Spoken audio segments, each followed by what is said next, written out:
എല്ലാവർക്കും നമസ്കാരം. ഈ കഴിഞ്ഞ ദിവസത്തെ കൊടിയ മഴയിൽ എറണാകുളം നഗരത്തിൻ്റെ മിക്ക ഭാഗങ്ങളും മുങ്ങിപ്പോയി. അപ്പോൾ എൻ്റെ ഒരു സ്നേഹിതൻ, അദ്ദേഹം എറണാകുളത്തു നിന്ന് വിളിച്ചിട്ട്, ഒരു സാധാരണക്കാരനാണ് അദ്ദേഹം, ഒരു ഈ സൗണ്ട് സിസ്റ്റമൊക്കെ വാടകയ്ക്ക് കൊടുത്ത് ജീവിക്കുന്ന ഒരാളാണ്. അപ്പോൾ അദ്ദേഹം പറയുക, കഴിഞ്ഞ 20 വർഷത്തിനിടയ്ക്ക് ഇത്രയും അധികം വലിയൊരു വെള്ളപ്പൊക്കം എറണാകുളം നഗരം കണ്ടിട്ടില്ല. അയാൾ പറയാം, കഴിഞ്ഞ 20 വർഷം, എൻ്റെ ജീവിതത്തിൽ കഴിഞ്ഞ ഒരു 20 വർഷത്തിനിടയ്ക്ക് അയാൾ ഇങ്ങനെ ഒരു വെള്ളപ്പൊക്കം കണ്ടിട്ടില്ല. എന്നിട്ട് അങ്ങേര് തന്നെ ഇതിൻ്റെ കുറച്ച് കാരണങ്ങൾ പറഞ്ഞു. ഒരനുഭവത്തിൽ നിന്ന് ഒരാൾ പറയുക, അങ്ങേര് എക്സിക്യൂട്ടീവ് എഞ്ചിനീയറൊന്നുമല്ല, അങ്ങേര് ഓവർസിയർ അല്ല, അങ്ങേര് സിവിൽ സൂപ്പർവൈസർ അല്ല, അങ്ങേര് വലിയ സംവിധാനങ്ങൾ ആസൂത്രണ വിദഗ്ധനൊന്നുമല്ല. പക്ഷേ അങ്ങേര് കുറച്ച് കാര്യങ്ങൾ പറഞ്ഞപ്പോൾ വെറും സാധാരണക്കാരൻ, ഒരു 10, 35, 38, 40 വയസ്സിൽ താഴെയുള്ളൊരു മനുഷ്യൻ, അയാൾ പറഞ്ഞ കുറച്ച് കാര്യങ്ങൾ ഞാനത് ദേശത്തിൻ്റെയും അല്ലെങ്കിൽ കേരളത്തിൻ്റെയും കേരള ഗവൺമെൻറ്റിൻ്റെയും ഉദ്യോഗസ്ഥന്മാരുടെയൊക്കെ ശ്രദ്ധയിലേക്ക് വെക്കുക. ഒന്നാമത് പറയുന്നത്, ഈ വെള്ളം പൊങ്ങുമ്പോൾ കലക്കവെള്ളമാണ് പൊങ്ങുന്നത്.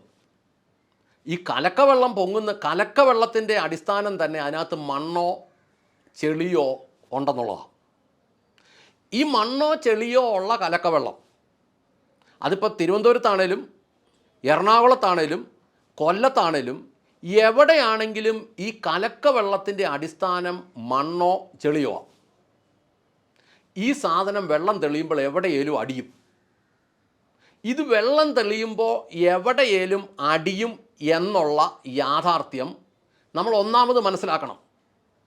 ഈ മലമ്പ്രദേശങ്ങളിൽ നിന്ന് മഴ പെയ്ത് കഴിയുമ്പോൾ കുത്തിയൊലിച്ചു പോകുന്ന കലക്കവെള്ളത്തിൽ അതിൻ്റെ ഒരു 20% അല്ലെങ്കിൽ 30% വരെ ഒഴുകിപ്പോകുന്ന മണ്ണ്, ഈ മണ്ണുകൾ അതിനകത്തെ പാറയൊരഞ്ഞതും മട്ടി പൊട്ടിയതുമൊക്കെയായ തരികൾ മണലായിട്ടും ഈ മണ്ണ് ചെളിയായും ഇതിൻ്റെ കൂടെ പുഴയോരങ്ങളിലും പുഴയുടെ അകത്തും കായലിലും തോട്ടിലും കടലിലും എല്ലാം കെട്ടിക്കിടക്കുന്നെങ്കിൽ നമ്മുടെ ഡാമുകളുടെയൊക്കെ ഒരു പകുതി ഭാഗമെങ്കിലും ഈ ചെളിയും മണലും കമ്പും കോലും ചപ്പും ചവറും പ്ലാസ്റ്റിക്കും എല്ലാം വന്ന് നിറഞ്ഞു കിടക്കുകയാണ് എന്നുള്ളതാണ് യഥാർത്ഥത്തിലുള്ള യാഥാർത്ഥ്യം. അപ്പോൾ ആ മനുഷ്യൻ തന്നെ പറഞ്ഞ കാര്യം ഞാനിങ്ങനെ വളരെ ശാന്തമായിട്ട് അദ്ദേഹത്തോട് ചോദിച്ചു, ഈ കേരളത്തിലെ ജനം ഇതൊക്കെ കാണുന്നുണ്ടോ, മനസ്സിലാക്കുന്നുണ്ടോ എന്ന് അറിയാൻ വേണ്ടി ചോദിച്ചതാണ്. അയാൾ പറഞ്ഞു, ഒന്നാമത് ശാസ്ത്രീയമല്ലാത്ത ഓട നിർമ്മാണം. വലിയ ഔദ്യോഗിക വാക്കാണ് പറഞ്ഞു. അപ്പോൾ ഞാൻ ചോദിച്ചു, സ്നേഹിത, എന്താ താങ്കൾ ഉദ്ദേശിച്ചത്? അയാൾ പറഞ്ഞു, കൃത്യമായിട്ട് വെള്ളം ഒഴുകി പോകത്തക്ക രീതിയിൽ ചെരിവൊക്കെ കൊടുത്ത്, അതായത് ഈ മഴ പെയ്യുന്നിടത്തുനിന്ന് വെള്ളം ഓടയിലേക്ക് ഒഴുകി വന്ന് ഓടയിൽ നിന്ന് ആ ഓട കൃത്യമായിട്ട് ഒഴുകി പുഴകളിൽ പോയി ചാടാനുള്ള സ്ലോപ്പുകളില്ലാതെ ഓട ഉണ്ടാക്കി വെക്കുന്നു. ഞാൻ ചോദിച്ചു, അതിൻ്റെ കാരണം എന്നാ? ഈ ഉണ്ടാക്കുന്നവന്മാർക്ക് കമ്മീഷൻ കിട്ടിയാൽ പോരെ, അല്ലാതെ വെള്ളം അവിടെ പോയി ചാടണമെന്ന് വല്ലതും ഉണ്ടോ? കണ്ടോ, സമൂഹത്തിലെ ഏറ്റവും താഴെ തട്ടിലുള്ള ജനത്തിന് പോലും ഈ കാര്യം പിടികിട്ടി. രണ്ടാമത് അയാൾ തന്നെ പറയാം, ഇനി ഉണ്ടാക്കി വെക്കുന്ന ഓടയ്ക്കകത്ത് മുഴുവൻ ചപ്പും ചവറും വേസ്റ്റും കിടക്കുക, ഇത് വാരി മാറ്റാൻ ഇവരാരും തയ്യാറല്ല. ഞാൻ ചോദിച്ചു, സാധാരണ മഴക്കാല പൂർവ്വ ശുദ്ധീകരണം എന്നൊക്കെ പറഞ്ഞ് പരിപാടി ഉണ്ടല്ലോ. അപ്പോൾ അയാൾ തന്നെ പറയുക, അതൊക്കെ ചുമ്മാ പറയുന്ന, ഒരു JCB കൊണ്ടുവന്ന് കുറച്ച് കോരി കരയ്ക്ക് വെക്കും, 200 രൂപയുടെ പണി ചെയ്താൽ 1000 രൂപയുടെ ബില്ല് ഉമ്മാർ എഴുതിയെടുക്കും. അപ്പോൾ ഏറ്റവും താഴെ തട്ടിലുള്ള ആളുകൾക്ക് പോലും ഈ കാര്യം പിടികിട്ടിയിട്ടുണ്ട്. പറഞ്ഞതിൻ്റെ കണക്ക് നോക്കിയോണം, 200 രൂപയുടെ പണി ചെയ്താൽ 1000 രൂപയുടെ ബില്ല് ഉമ്മാർ എഴുതിയെടുക്കും. ആര്? ഉദ്യോഗസ്ഥന്മാരും രാഷ്ട്രീയക്കാരും. ഇനി അടുത്തത് പറയുക, ഈ വെള്ളം ഒഴുകിപ്പോകേണ്ട ചതുപ്പ് നിലങ്ങൾ, തോടുകൾ, കാനകൾ, ഇതെല്ലാം ഈ ഉദ്യോഗസ്ഥന്മാരും രാഷ്ട്രീയക്കാരോടെ കൂടി കൈക്കൂലി മേടിച്ചിട്ട് ഇത് മുഴുവൻ നികത്തി. ഇപ്പോൾ പല സ്ഥലത്തും മണ്ണടിക്കുന്നുണ്ട്. ഇതെങ്ങനെയാണ് മണ്ണടിക്കുന്നത്? ഇത് നിയമപരമായിട്ടൊന്നും മണ്ണടിക്കാനൊന്നും പറ്റിയല്ല ഈ പറയുന്ന പോലെ. അതിനൊക്കെ ഓരോ മാഫിയകൾ ചേർന്ന് ഇതെല്ലാം ബ്ലോക്ക് ചെയ്യുമ്പോൾ ഇത് അവസാനം ഈ മാഫിയയുടെ സഹിതം തലേ വന്ന് കയറുമെന്നുള്ളതാണ് യാഥാർത്ഥ്യം. അപ്പോൾ അത് ചെയ്തു. പിന്നെ അദ്ദേഹം തന്നെ പറഞ്ഞൊരു കാര്യമുണ്ട്, മുൻകാലങ്ങളിലൊക്കെ ഈ കായലിലും പുഴയിലും, പ്രത്യേകിച്ച് അയാൾ എറണാകുളംകാരനായതുകൊണ്ട് അയാൾ പറഞ്ഞു ഈ കായലിൽ ഇപ്പോൾ പല സ്ഥലത്തും ഈ ചെളി വന്ന് ദ്വീപുകൾ പോലെ ഉണ്ടാകാൻ തുടങ്ങി. പണ്ട് ഇത് വാരിയിട്ട് ഇതിനകത്ത് ചെളി കഴുകിക്കളഞ്ഞ് ഈ മണൽ ഡിപ്പോയിലിട്ട് മണലും വിൽക്കുമായിരുന്നു. ഈ ചെളി കോരി സൈഡിലേക്ക് ബണ്ടും വെക്കുമായിരുന്നു. ഈ ഓടയെല്ലാം കോരി ടിപ്പറുകളിൽ കയറ്റി ദൂരെ കൊണ്ടുപോയി ഇതെല്ലാം തിട്ട പോലെ നിർത്തുമായിരുന്നു. ഇപ്പോൾ ഇതൊന്നുമില്ല. ഇതുണ്ടോയെന്ന് ചോദിച്ചാൽ സർക്കാരിൻ്റെ കണക്കിൽ ഇതെല്ലാം ഉണ്ട്. ഇതിൻ്റെ എല്ലാം പേരിൽ വൻ ബില്ലെഴുതി മാറുന്നുണ്ട് എന്നുള്ളതാണ് ഇപ്പോഴത്തെ ഒരു കാര്യം. പിന്നെ അടുത്തതെന്ന് പറയുന്നത് ഇത് ചെയ്യേണ്ട സമയത്ത് ചെയ്യുന്നില്ലെന്നുള്ളതാണ്. ആ മഴ പെയ്യുന്നതിന് 2 ദിവസം മുമ്പ് ഇതെല്ലാം കോരി കരയെ വെക്കും. ഓട കോരിയാലും കരയെ വെക്കും. ഈ കരയെ വെക്കുന്നതിനകത്ത് മുഴുവൻ പ്ലാസ്റ്റിക്കും കുപ്പിയാണ്. ഹരിതകർമ്മ സേന എന്ന് പറയുന്ന ഒരു സേന ഇവിടുത്തെ കുപ്പി പറക്കുന്നുമുണ്ട്. പിന്നെ ഈ പ്ലാസ്റ്റിക്കും കുപ്പിയൊക്കെ എവിടെയാണ്? ഈ കഴിഞ്ഞ മിനിങ്ങാന്ന് ഞങ്ങളുടെ ഈ ദേശത്ത് ഭയങ്കരമായി മഴ പെയ്തപ്പോൾ പല സ്ഥലങ്ങളിലും വഴി ബ്ലോക്കായി വന്നിടത്തെല്ലാം കണ്ട ഒരു കാര്യം, കലുങ്കുകൾക്കടി ബ്ലോക്കായിട്ട് വെള്ളം റോഡിലേക്ക് കയറി കുത്തി ഒഴുകി പോവുക. ഈ വെള്ളം ഒഴുകി തീർന്നു കഴിയുമ്പോൾ സൈഡിലത്തെ കെട്ടും പോകുന്നു, ടാറിങ്ങിൻ്റെ സൈഡും പോകുന്നു, എല്ലാം പോകുന്നു. ഉദ്യോഗസ്ഥന്മാർക്ക് ഭയങ്കര സന്തോഷവും. കാരണം പിന്നെ അവിടെ കെട്ടാം, 4 M³ കെട്ടിയാൽ 10 M³ കെട്ടിയെന്ന് കണക്കെടുക്കാം, അതിൻ്റെ പേര് ബില്ലെഴുതാം, അതിൻ്റെ പേര് കമ്മീഷൻ മേടിക്കാം. അപ്പം വെള്ളപ്പൊക്കം ഉണ്ടാകണോ? അവർ പ്രാർത്ഥിക്കുന്നു ഒരു വെള്ളപ്പൊക്കം ഉണ്ടാകണേ, ഉള്ള തിട്ട ഇടിഞ്ഞു പോകണേ, ബാക്കി കാര്യങ്ങൾ നടക്കണേ. ഇനി യഥാർത്ഥത്തിൽ ഈ ഗവൺമെൻറ് എന്ന് പറയുന്നത് 3 കാര്യങ്ങൾ അടിസ്ഥാനമാക്കി നിർത്തേണ്ടതാണ്.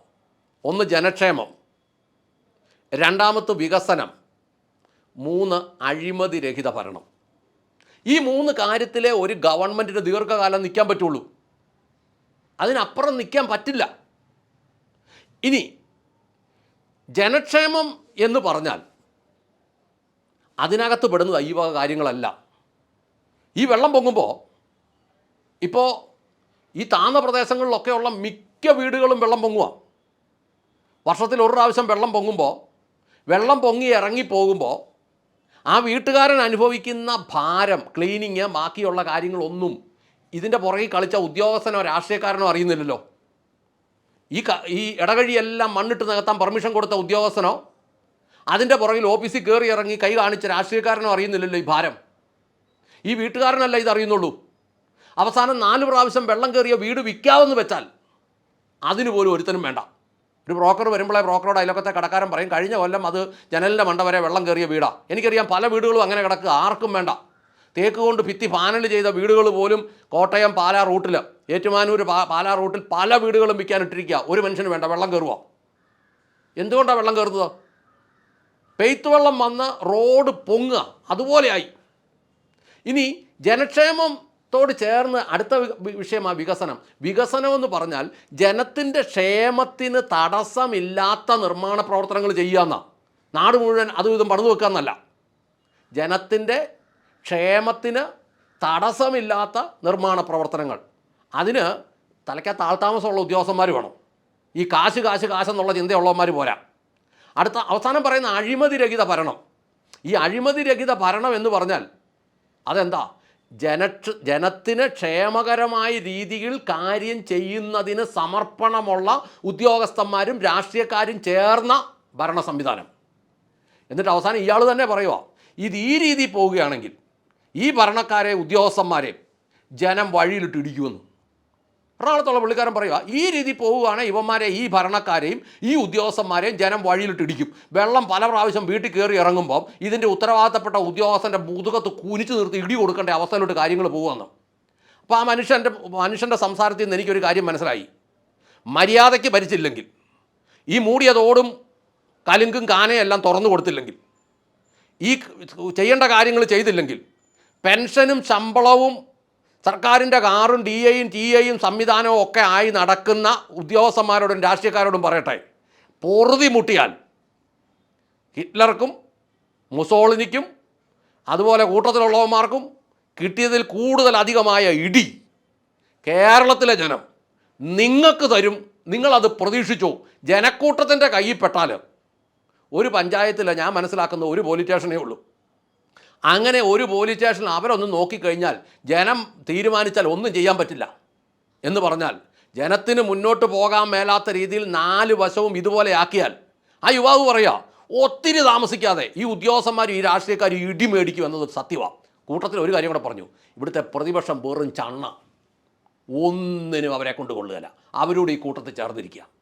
അങ്ങനെയെങ്കിൽ ഈ നഗരങ്ങളിൽ വെള്ളം പൊങ്ങുന്നതിൻ്റെ അടിസ്ഥാനപരമായ കാരണം ഇവിടുത്തെ ഉദ്യോഗസ്ഥന്മാരും ഇവിടുത്തെ രാഷ്ട്രീയക്കാരും മാത്രമാണെന്നും അവരുടെ ഒടുക്കത്തെ ആർത്തിയാണെന്നും അവരുടെ അഴിമതിയാണെന്നും അവർ ഉത്തരവാദിത്തങ്ങൾ ചെയ്യാത്തതാണെന്നും അവർ ചെയ്യാത്തത് ജനത്തിൻ്റെ ഫണ്ട് അവർ കൈയിട്ട് വാരുന്നുണ്ട്, അവർ ബില്ലെഴുതി മാറ്റുന്നുണ്ട്, ഇതെല്ലാം ശക്തമായി സത്യസന്ധമായി അന്വേഷിക്കുകയാണെങ്കിൽ ഈ വെള്ളപ്പൊക്കത്തിന് കാരണങ്ങൾ നമുക്ക് പിടികിട്ടും എന്ന് പറഞ്ഞുകൊണ്ട് നിർത്തുന്നു. നന്ദി, നമസ്കാരം.